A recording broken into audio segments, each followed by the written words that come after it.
नमस्ते दोस्तों, राधे राधे। रवा सभी के बहुत बहुत स्वागत बा हमने के चैनल पे। आज हमने के फिर से बहुत सुंदर एगो चैत नवरात्र के गीत लेके आयल बनी जा।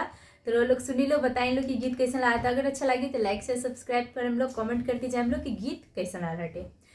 कवन मैया माना भावे जोड़ा नारियरवा हो, कवन मैया ना हो, कवन मैया ना हो, चटक चुनरिया कवन मैया ना हो, चटक चुनरिया कवन मैया ना।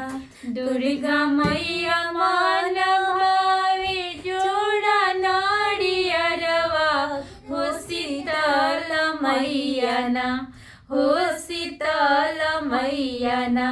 मन भावे चटक चुनरिया हो, शीतल मैया ना।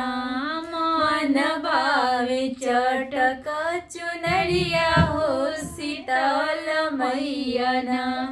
कहाँ सिलाई बाजोरा नारियरवा हो, कहाँ सिलाई बना हो, कहाँ सिलाई बना।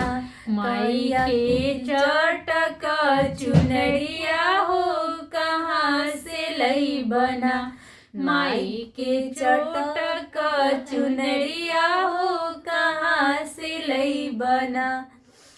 छापरा सिलाई बाजोड़ा नारियरवा हो, पटना सिलाई बना।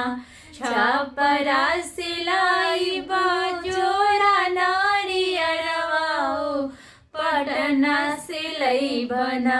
माई के जोड़क चुनरिया हो, पटना सिलाई बना। माई के चटक चुनरिया हो, पटना सिलाई बना।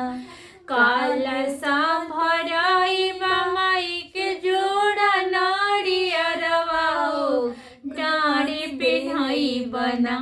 कालसा धरई माई के जोड़ा नारियरवा हो, डाँड़ी पेन्हाई बना।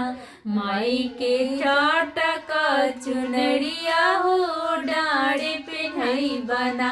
माई के डाँड़ी पेन्हाई बना, चटक चुनरिया ना।